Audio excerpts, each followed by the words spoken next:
Al-Fatihah. Bismillahirrahmanirrahim. Ar-Rahmanirrahim. Maliki yaumiddin. Iyyaka na'budu wa iyyaka nasta'in.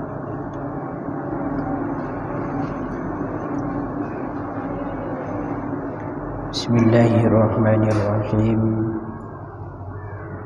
Faqad qala al-mu'allif rahimahullahu ta'ala wa nafa'ana bihi wa bi'ulumihi wa bi asrarihi fid dharaini amin. Allahumma amin.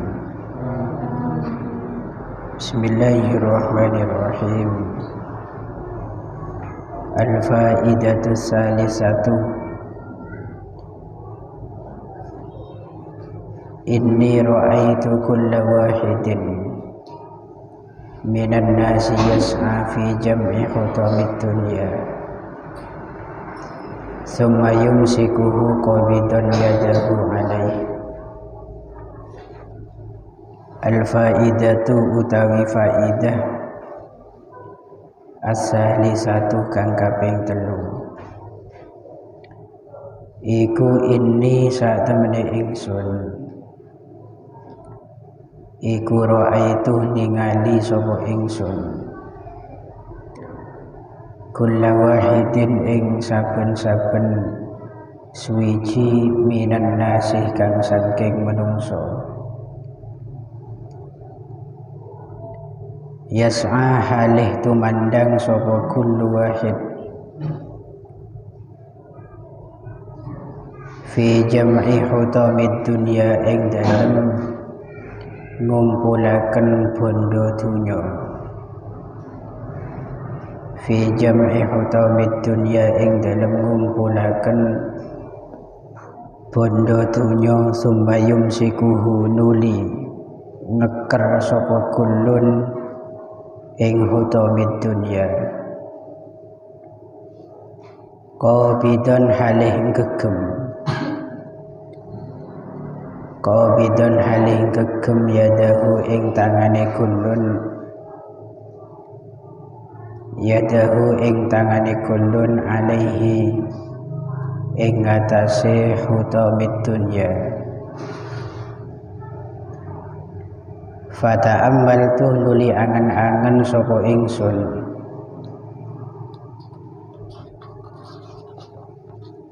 fi qaulihi ta'ala ing dalam dawuhe Gusti Allah ta'ala rupane ma indakum yanfadu wa ma indallahi baqo ma utawi suwiji-wiji apa ae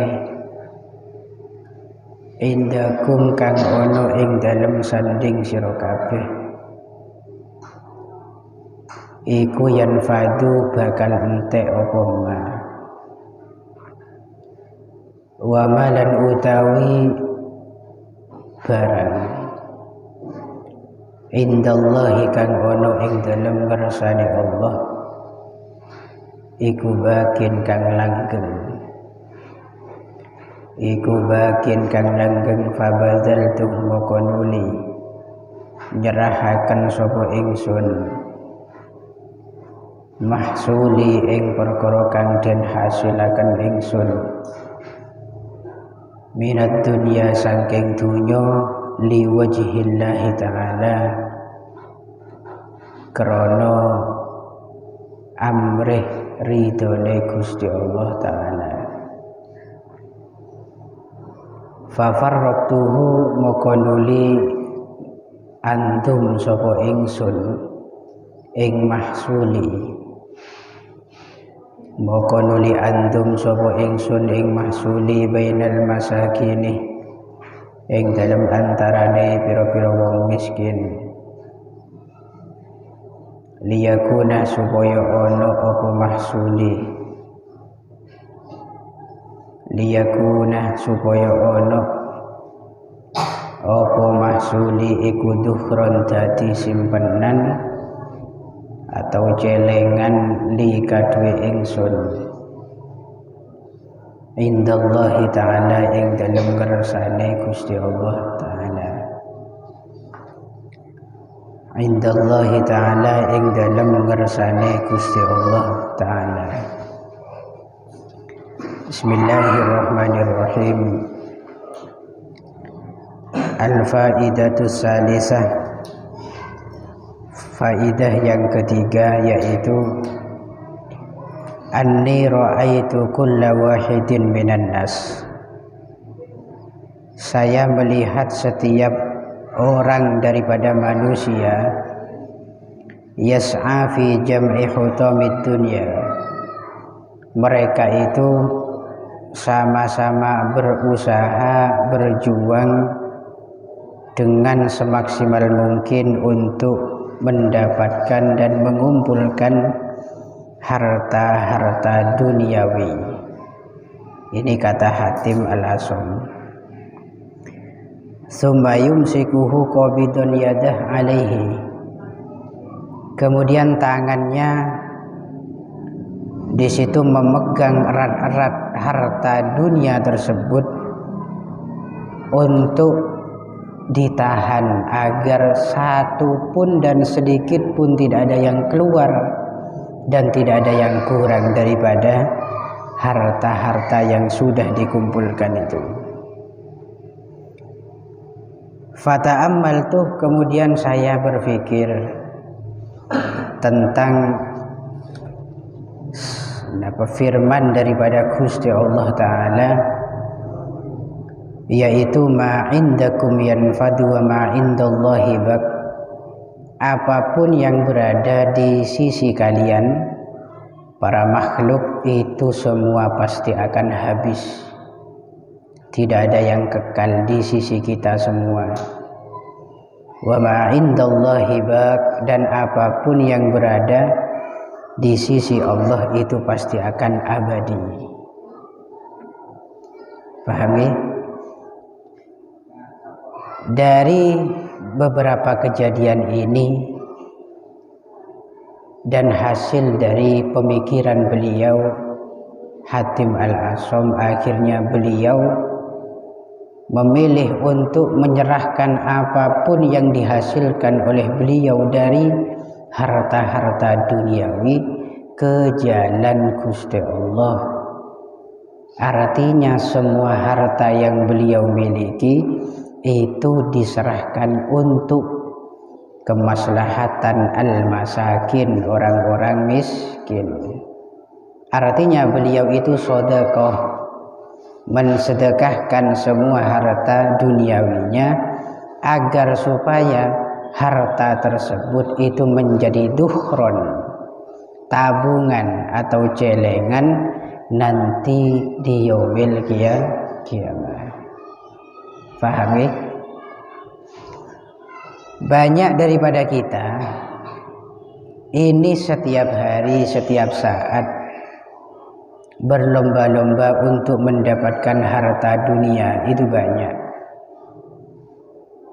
Namun mungkin tak sebanyak itu pula orang yang terketuk hatinya, yang tersadar hatinya untuk menyisakan sedikit rezeki yang Allah berikan kepadanya ke jalan Allah, ditasarrufkan ke jalan Allah agar supaya nanti tetap harta itu tetap ada sampai yaumul kiamah. Ini kita diajarkan untuk jangan pelit kalau kita memiliki apapun daripada harta dunia. Kenapa? Harta dunia itu dipegang oleh siapapun, diatur oleh siapapun, itu pasti akan habis pada akhirnya.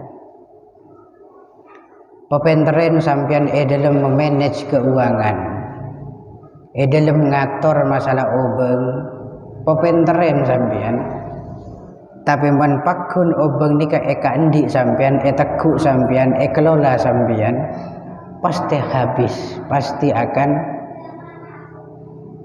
habis pada akhirnya. Tidak ada ceritanya orang itu memegang uang,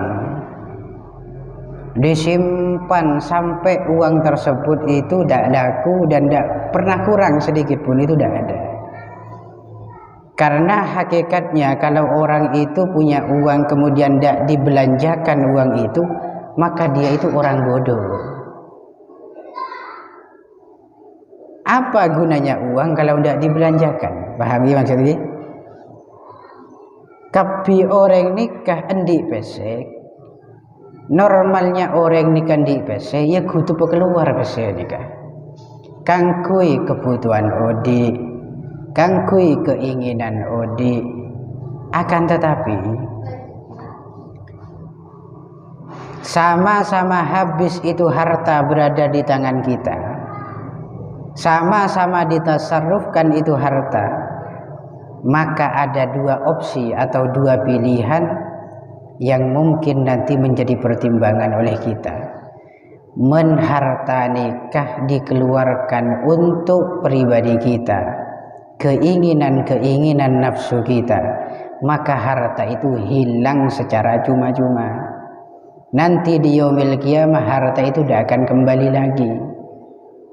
Itu yang pertama. Yang kedua, jika harta yang kita miliki dikeluarkan di jalan Allah, artinya disedekahkan itu harta untuk membantu orang-orang melarat, orang-orang lemah, orang-orang fakir dan miskin, maka itu hakikatnya tidak berkurang sedikit pun. Bahkan itu akan menjadi celengan kanggo sampeyan kabeh pagi nang akhirat. Efeknya bagaimana kepada kita? Efeknya di situ akan dilipat gandakan oleh Gusti Allah. Kalau kita punya uang 10.000 rupiah, dibuat belanja untuk keperluan kita, untuk kebutuhan kita atau bahkan keinginan kita, maka jelas di hadapan mata kita uang itu akan hilang dan akan habis, tak ada kembalian sama sekali dan tidak akan pernah kembali lagi.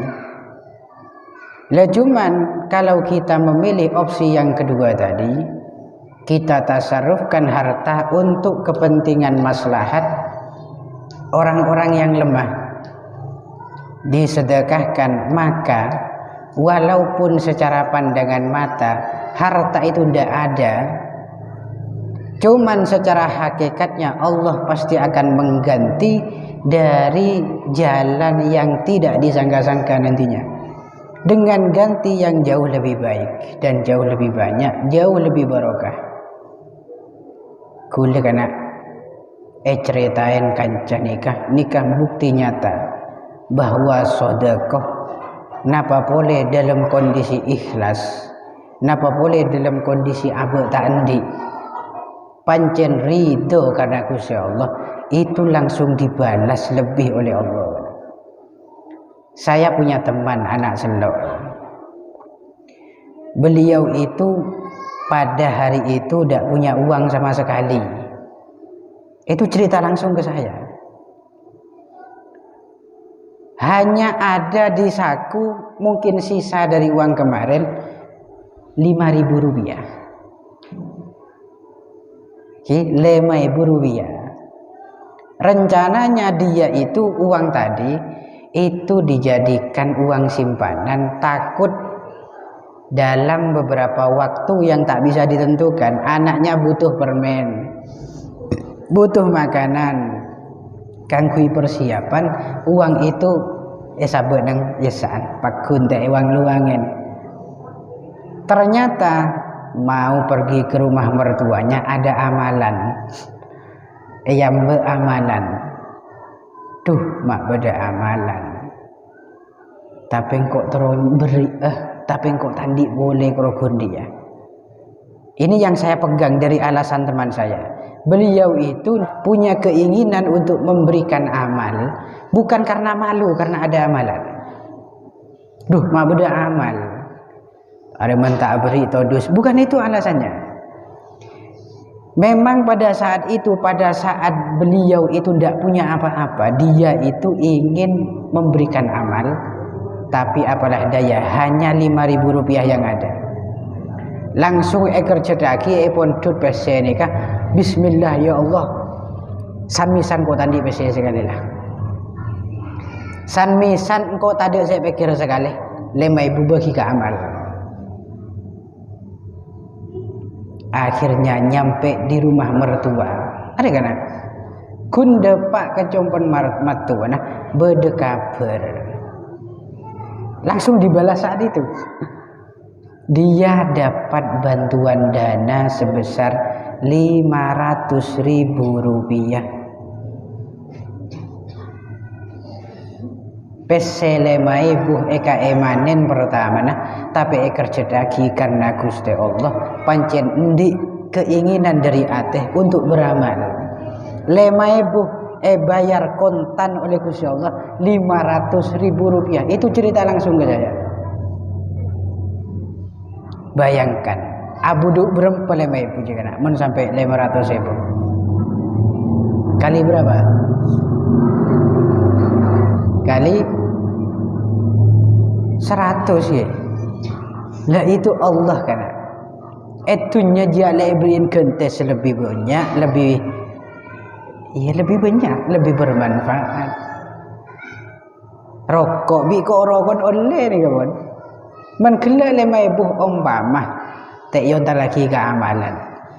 Ya, beli kopi bi rokok. Rokok pin 3.000, rokok 2.000. Apa rokok 2.000 kan? Tak bisa lah kopi 3.000 kali 2.000. Beli coklatos oleh 2. Rokok ngampung non matu. Meles deh ya. Itu saja. Marjia sosa boleh datang di PC sekali. Umpamah teh yon lagi. Tapi karena yon lagi berendi situ hilang karena pengiran. Desan misan tade biasanya kan begitu tadi omongannya. San misan tade sekali biasanya. Akhirnya di situ kebe ngopi, tarang goreng nak kebe rokokan, ya tarang korang makin mulai setep pakai bergarin. Kebe marung bakso ban bini na cukup. Korcet ngacekan janah gitu gitu. Nah ini bukti bahwa sedekah itu sebesar apapun dan siapapun yang mengeluarkan, pokok talaban li wajhillah, ngamri atau ngarep ridho pangeran pasti teh berogi ban pangeran. Etunya insyaallah balas kalaban rezeki sedo tunggu dari sebab saya tak bisa kira kaulah sareng saja panjenengan. Pagi nang yaumil kiamah pese 5.000 dalam contoh tadi yang diberikan kepada amal tadi itu ada tetap. Karena yang di situ menjaga harta 5.000 tadi itu adalah Gusti Allah. Nah, ini kita berarti jangan sampai jadi orang pelit dalam masalah-masalah dunyawiyah apapun itu. Al-faidatur rabi'ah anni ra'aitu ba'dal khalqi dhanna syarafahu wa 'izzahu fi kasratil aqwam wal 'ashair faghtarra bihim wallahu a'lam bissawab. Al-Fatihah.